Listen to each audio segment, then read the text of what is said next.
કેમ છો વિદ્યાર્થી મિત્રો? આજના આ મજેદાર સેશનમાં તમારું સ્વાગત છે. ઓકે, ચાલો આમાં સીધા જ ઊંડા ઉતરીએ. આજે આપણે વિજ્ઞાનના એક એવા પાયાના અને રોમાંચક વિષય વિશે વાત કરવાના છીએ, જે આપણી આસપાસની આખી દુનિયા કેવી રીતે બની છે તેનું રહસ્ય ખોલશે. આજે આપણે શરૂ કરી રહ્યા છીએ પ્રકરણ 3, પરમાણુઓ અને અણુઓ. અને વિશ્વાસ કરો, આ સફર બહુ જ જાદુઈ અને રસપ્રદ રહેવાની છે. અને હા, આ અદ્ભુત સફરમાં આપણે સંજય મેથ્સ અને સાયન્સ એકેડમીના પ્લેટફોર્મ પર જોડાયેલા છીએ. આજના આ શૈક્ષણિક સેશનનો આપણો મુખ્ય ટાર્ગેટ છે સંયોજનોના અણુઓના કોન્સેપ્ટને એકદમ સરળ અને રમતા રમતા શીખી લેવાનો. ગોખણપટ્ટી તો સાવ ભૂલી જ જવાની છે, કારણ કે આજે આપણે આ વિષયને એવી રીતે સમજીશું કે તે સીધો તમારા મગજમાં જ ફિટ થઈ જશે. શરૂઆત કરતાં પહેલાં જરા આ વિચારો. અલગ અલગ પરમાણુઓ કોઈપણ પ્રકારની ગડબડ કર્યા વગર નવી વસ્તુઓ બનાવવા માટે બરાબર કેવી રીતે જોડાય છે? હવામાં આટલા બધા વાયુઓ છે, જમીનમાં આટલા બધા તત્વો છે, તો શું તેઓ ગમે તેમ આડેધડ એકબીજા સાથે ભટકાઈને કંઈ પણ નવું બનાવી દે છે? બિલકુલ નહીં. પ્રકૃતિ ક્યારેય ગડબડ નથી કરતી. આ જ તો રસાયણ વિજ્ઞાનનું સૌથી મોટું રહસ્ય છે કે પરમાણુઓ પાસે હંમેશા પોતાનું એક ચોક્કસ ગણિત હોય છે.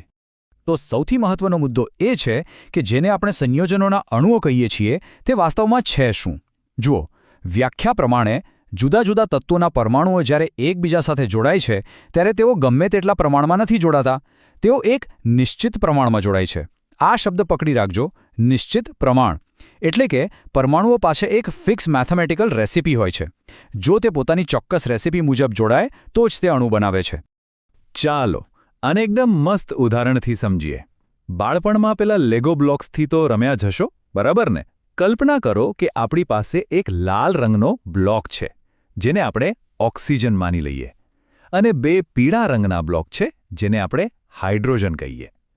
હવે જો હંમેશા આ એક લાલ અને 2 પીળા બ્લોકને જોડીએ તો બસ બની ગયો પાણીનો અણુ. પ્રકૃતિ પણ બરાબર આ જ રીતે પોતાની રમતમાં બ્લોક્સને જોડે છે. અને આ જ વાત બહુ જ શાનદાર રીતે દર્શાવે છે કે આ રેસિપી કેટલી પરફેક્ટ છે. જો આપણે એક લાલ અને 2 પીળા બ્લોક લઈએ તો પાણી બને. પણ જો આપણે એવી જીદ કરીએ કે ના ભાઈ, મારે તો 2 લાલ અને 2 પીળા બ્લોક જ ભેગા કરવા છે, તો શું તે પાણી રહેશે? અરે બિલકુલ નહીં. તે સંપૂર્ણપણે કોઈ અલગ જ પદાર્થ બની જશે. પ્રમાણ બદલાયું એટલે સંયોજન બદલાઈ ગયું. વાત પૂરી. કોષ્ટક 3.4 નિશ્ચિત પ્રમાણ, અણુઓ પાછળનું સાચું ગણિત. ચાલો આ ગણિત કેવું દેખાય છે તે જોઈએ. અહીં આપણી પાસે 3 અલગ અલગ સંયોજનોના ઉદાહરણ છે.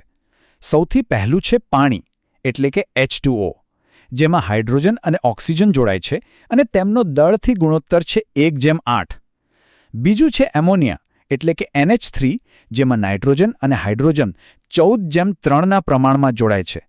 અને ત્રીજું છે કાર્બન ડાયોક્સાઇડ, એટલે કે CO2, જેમાં કાર્બન અને ઓક્સિજન 3:8ના પ્રમાણમાં જોડાયેલા છે. આ આંકડાઓ કોઈ રેન્ડમ આંકડા નથી હો, આ પ્રકૃતિના પાક્કા નિયમો છે. હવે આ સ્લાઇડમાં જે ખરેખર ઇન્ટરેસ્ટિંગ વાત છે તે એ છે કે આ 1m8નો અર્થ શું થાય.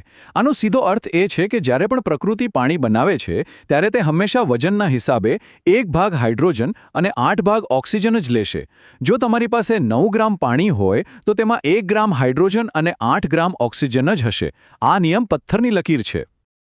ચાલો આને આપણા રોજિંદા જીવન સાથે, એટલે કે રસોડાના વિજ્ઞાન સાથે જોડીએ. ધારો કે તમારે એક કડક મીઠી ચા પીવી છે. ચાની એક ફિક્સ રેસિપી હોય છે, રાઈટ? હવે જો કોઈ ચામાં દૂધ નાખવાને બદલે માત્ર પાણીમાં ખાંડ જ ઉગાડી દે તો શું તમે તેને ચા કહેશો? તમારો જવાબ ચોક્કસ ના જ હશે, કારણ કે રેસિપી સાવ બગડી ગઈ. બસ બરાબર એ જ રીતે પરમાણુઓ પણ બહુ જ શિસ્તબદ્ધ હોય છે. જેવી રીતે સારી ચા બનાવવા માટે બધી જ વસ્તુઓ સાચા પ્રમાણમાં હોવી જરૂરી છે, તેવી જ રીતે કોઈ ચોક્કસ અણુ બનાવવા માટે પરમાણુઓએ પણ એક નિશ્ચિત પ્રમાણમાં જ જોડાવવું પડે છે. તેઓ આપણી જેમ રસોડામાં આડેધડ અખતરા નથી કરતા, પણ અત્યંત શિસ્તબદ્ધ રીતે જોડાય છે. તો આજે આપણે જે શીખ્યા તે પરથી એક બહુ મોટો પ્રશ્ન ઊભો થાય છે. તમારી આસપાસ નજર કરો. તમારો મોબાઈલ, પુસ્તકો, હવા અને ખુદ તમારું પોતાનું શરીર. જો પ્રકૃતિમાં દરેક સંયોજનની એક કડક રેસિપી હોય તો આ બધી જટિલ અને સુંદર વસ્તુઓ કયા અદ્ભુત પરમાણુઓના પ્રમાણથી બનેલી હશે? વિચારો. આ વિચાર માત્રથી જ વિજ્ઞાન કેટલું રોમાંચક બની જાય છે, ખરું ને? મને પૂરી આશા છે કે આજના આ સેશનથી તમને સંયોજનોના અણુઓનો આખો કોન્સેપ્ટ એકદમ ક્લિયર થઈ ગયો હશે. જો તમને આ માહિતી ઉપયોગી અને મજેદાર લાગી હોય તો કોર્નર પર દેખાતા Sanjay maths and science academy Sanjay maths and science એકેડમીના લોગોને યાદ રાખો. આ સેશનને અત્યારે જ લાઇક કરો, તમારા મિત્રો સાથે શેર કરો અને આપણી ચેનલને સબસ્ક્રાઇબ કરવાનું ભૂલતા નહીં. તમારો ખૂબ ખૂબ આભાર અને હંમેશા કંઈક નવું શીખતા રહો.